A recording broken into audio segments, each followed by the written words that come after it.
ఈరోజు నిజంగా అసెంబ్లీలో జరిగినటువంటి సంఘటన ఏదైతే ఉందో రాష్ట్ర మహిళలందరినీ కూడా అగౌరవపరిచే విధంగా ఉంది. మన రాష్ట్ర చరిత్రలో, అసెంబ్లీ చరిత్రలో ది బ్లాక్ డేగా మేము భావిస్తా ఉన్నాం. ఎందుకంటే ఇప్పుడే అక్క చెప్పినట్టుగా మహిళలుగా మేము ఎన్నో ఒడిదుడుకులు ఎదుర్కొని మా ఫ్యామిలీస్ ని వదిలేసి మేము రాజకీయంగా ముందుకు వస్తున్నటువంటి సమయంలో ఏ పార్టీలో అయితే ఉన్నామో ఆ పార్టీతో కమిట్మెంట్ తో పనిచేసి సిన్సియర్ గా పనిచేయడం జరిగింది. ఈ రోజు రేవంత్ రెడ్డి గారు గాని, డిప్యూటీ సీఎం గారు గాని మాట్లాడినటువంటి మాటలు మమ్మల్ని అవమానపరిచే విధంగా, అగౌరవపరిచే విధంగా అంటే ఇప్పుడు అక్క చెప్పినట్టుగా కేవలం మమ్మల్నే కాదు, ఈ రోజు రాష్ట్రంలో ఉన్నటువంటి మహిళలందరినీ కూడా అగౌరవపరిచినట్టే లెక్క.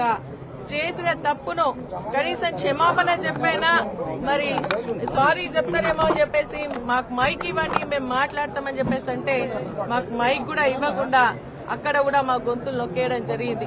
నిజంగా చాలా బాధాకరమైనటువంటి విషయం. 20-25 సంవత్సరాలు నేను గాని అక్క గాని పార్టీలో మరి పనిచేయడం జరిగింది. అధికారంలో ఉన్నా లేకున్నా జెండాను మోసి కార్యకర్తలను కాపాడుకుంటూ ఇక్కడ దాకా వచ్చినాం. ఈ రోజు ఎవరు అడుగుతున్నారు మమ్మల్ని పార్టీ చేంజ్ అయినామని? మీరు ఏ పార్టీలోకి వెళ్ళి వచ్చిందని చెప్పేసి మేము అడుగుతా ఉన్నాం. దొంగలే మరి దొంగ అన్నట్టుగా, మరి అదే విధంగా దెయ్యాలు వేదాలు వలుపుతున్నట్టుగా ఉంది. మీరు పార్టీ మారేటట్టుగా చేసినటువంటి వాళ్ళందరినీ కూడా పక్కన కూర్చోబెట్టుకొని ఈ రోజు మీరు మాట్లాడుతుంటే నిజంగా మరి రాష్ట్ర ప్రజలందరూ కూడా చూడడం జరుగుతోంది. అప్పుడున్నటువంటి పరిస్థితుల్ని బట్టి మా హ్యూమిలేషన్, మహిళలుగా నన్ను గాని అక్కని గాని చాలా హ్యూమిలేట్ చేయడం జరిగింది. డీకే అన్న గాని మరి చాలా హ్యూమిలేట్ చేసి పార్టీలో నుంచి పంపించింది మీరు కాదా అని చెప్పేసి అడుగుతున్నారు. ఈ రోజు మళ్ళీ మీరే మాట్లాడుతున్నారు. నిజంగా అక్క చెప్పినట్టుగా చాలా బాధాకరమైనటువంటి విషయం. మా కుటుంబాలన్నీ కూడా రాజకీయ చరిత్రలో ఉన్నటువంటి కుటుంబాలు. మరి మేము అనుకోని పరిస్థితుల్లో రాజకీయాలకు రావడం జరిగింది. నేను ఒక 3 నెలల ముందు వచ్చిన తర్వాత అక్క వచ్చింది. అయినా కూడా అప్పటి నుంచి సిన్సియర్ గా పార్టీకి పనిచేసినాం. ఇక్కడ కూడా కేసీఆర్ గారి నాయకత్వంలో పనిచేస్తా ఉన్నాం. వాళ్ళు ఏంటంటే ఈ రోజు మరి కావాలని మమ్మల్ని మరి డిమోరలైజ్ చేయాలని, ఎందుకంటే మేము ఏదో ఒకటి మాట్లాడుతూ ఉంటాం. ప్రభుత్వ పరంగా ఉన్నటువంటి తప్పులను ఎత్తడానికి మేమిద్దరం మాట్లాడుతూ ఉన్నాం. కేటీఆర్ గారు మాట్లాడుతున్నటువంటి సమయంలో మేము శ్రద్ధగా వింటా ఉన్నాం. ఎందుకంటే వారు చెప్పినటువంటి మాటలు ఏవైతే ఉన్నాయో జూనియర్ శాసనసభ్యులకు ఇది బాగా తెలిసొచ్చే విధంగా ఉండాలని వారు చెప్తున్నటువంటి విషయం. అప్పులు లేవు, ఈ రోజు మిగులు బడ్జెట్ ఉందని చెప్తున్నటువంటి విషయంలో మేము మాట్లాడుతాం వింటా ఉన్నటువంటి సమయంలో మరి కేటీఆర్ గారు మాట్లాడిన విషయం బాగా ప్రజలకు వెళ్తుందని ఒక ఆలోచనతో మమ్మల్ని కామెంట్ చేయాలని చెప్పేసి కామెంట్ చేయడం నిజంగా బాధాకరమైనటువంటి విషయం. ఆ రోజు ద్రౌపదికి అవమానం జరిగితే నిండి సభలో, ఈ సభలో మరి మహిళలుగా మాకే కాదు రాష్ట్రంలో ఉన్నటువంటి మహిళలందరూ కూడా అవమానపరిచిందిగా మేము భావిస్తా ఉన్నాం. ఈ రోజు కాంగ్రెస్ పార్టీలో మహిళలకు గౌరవం లేదు. అక్కడ ఉన్నటువంటి వాళ్ళు కూడా మాట్లాడుతూ చెప్పడం జరుగుతోంది. ఈ రోజు మమ్మల్ని నిండా సీతక్క గారు మాట్లాడుతూ ఉన్నారు. ఆ రోజు మరి మీరు ఈ పార్టీలో ఉండి మోసం చేసిండ్రు కదా, ఈ రోజు మీరే పార్టీ నుంచి వచ్చిండ్రని చెప్పేసి మేము కూడా అడుగుతా ఉన్నాం. మరి ఈ రోజు మీరు ఆ విధంగా మాట్లాడొచ్చా అని చెప్పేసి అడుగుతా ఉన్నాం. నిజంగా మేము కమిట్మెంట్ తో ఉన్నాం. ఈ రోజు కేసీఆర్ గారి నాయకత్వంలో ప్రజలకు సంబంధించినటువంటి అంశాలన్నీ కూడా మేము నెరవేర్చాలన్న ఒక ఆలోచనతో వారి నాయకత్వంలో పనిచేసినటువంటి సమయంలో మమ్మల్ని ఈ విధంగా మాట్లాడి అవమానపరచడం ఇది మమ్మల్ని కాదు రాష్ట్ర ప్రజానీకానికి అవమానకరం అని చెప్పేసి కూడా మేము భావిస్తూ రేపైన ముఖ్యమంత్రి గారు, డిప్యూటీ ముఖ్యమంత్రి గారు మీరు ఆలోచన చేయండి. మీరు మాట్లాడినటువంటి మాటలు మహిళలు ఏ విధంగా గాయపరుస్తున్నాయో మీరు ఆలోచన చేయండి.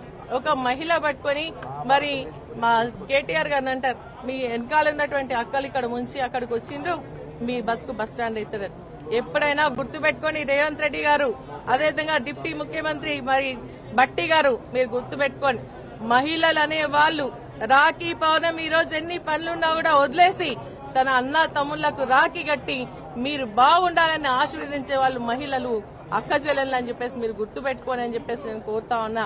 ఈ రోజు మేమంతా కూడా ఏ త్యాగానికైనా సిద్ధంగా ఉంటాం. కానీ మా అన్న తమ్ముళ్లను మేము కాపాడండి అని భగవంతుని మొక్కుతాం.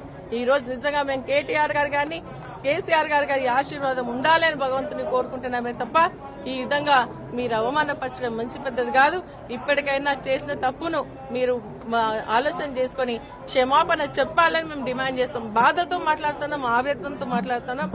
మాలాంటి ఎంతో మంది మహిళలు ఈ రోజు రాజకీయంగా ఇంట్రెస్ట్ లేకున్నా కూడా మేము వచ్చి ప్రజాసేవ చేసి కట్టుబడి ఉన్నాము అన్న విషయాన్ని మీరు గమనించాలని చెప్పేసి నేను తెలియజేస్తూ మీరు ఖచ్చితంగా మరి ముఖ్యమంత్రి గారు డిప్యూటీ ముఖ్యమంత్రి గారు కూడా మరి మీరు క్షమాపణ చెప్పాలి. మాకే కాదు రాష్ట్ర మహిళలందరూ కూడా క్షమాపణ చెప్పాలని చెప్తా ఉన్నాం.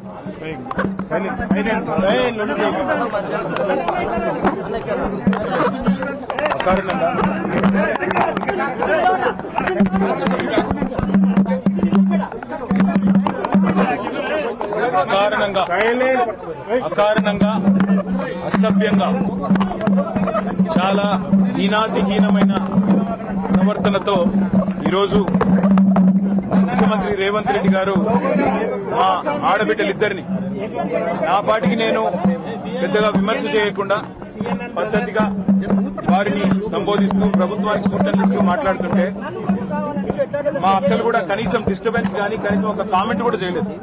కనీసం నన్నేమి ప్రాంప్ట్ కూడా చేయలేదు. మీరు ఇది చెప్పండి అది చెప్పండి అని.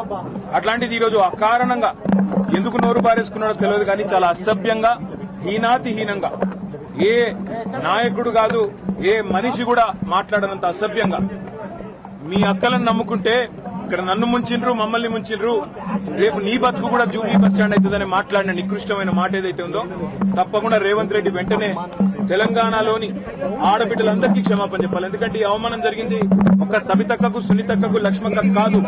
ఈ అవమానం జరిగింది తెలంగాణలోని ఆడబిడ్డలందరికీ. మహిళల్ని నమ్ముకుంటే నట్టేట మునుగుతారన్నట్టు మహిళా తల్లుల్ని నమ్ముకుంటే బతుకు బస్టాండ్ అవుతుంది అన్నట్టు ముఖ్యమంత్రి మాట్లాడిన మాట ఏదైతే ఉందో నిజంగా కూడా హేయం శోచనీయం. నిజంగా ఒక ముఖ్యమంత్రి స్థాయికి తగని మాట.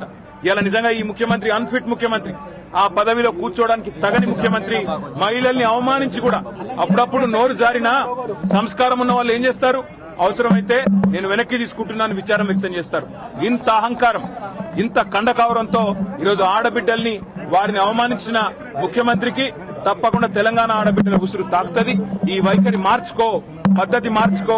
వారు అక్క సునీతక్క గాని సబితక్క గాని లక్ష్మక్క గాని స్వంతంగా కష్టపడి ప్రజల్లో తిరిగి పరపతితో ఇవాళ 5 సార్లు 6 సార్లు గెలిచొచ్చిన వాళ్ళు. ఎవరు కూడా నీలాగా ఇష్టం వచ్చినట్టు రాజకీయ విన్యాసాలు చేసి వచ్చిన వాళ్ళు కాదు.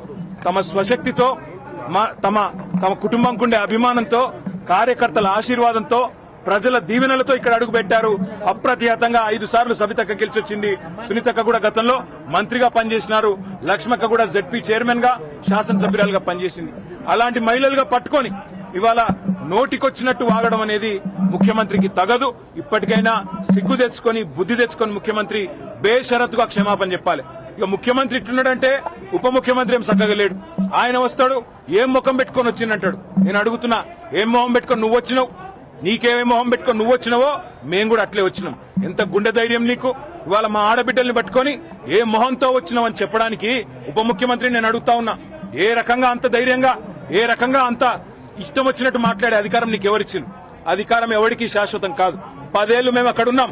మేము ఎప్పుడన్నా అవమానించిన ఆడబిడ్డల్ని ఈ తరీకా ఎన్నడన్నా ఒక్క రోజన్నా ఎప్పుడన్నా నోరు జారినా వెంటనే విచారం వ్యక్తం చేసినాం. ఇవాళ నేను కూడా ఏదో సందర్భంలో ఏకవచనంతో సంబోధించినానని చెప్పి అవతల నుంచి అభ్యంతరం వస్తే వెంటనే విచారం వ్యక్తం చేసినాం. అది కేసీఆర్ మాకు నేర్పిన సంస్కారం. మరి నీకెవరు చదువు చెప్పిండ్రో ఎవరు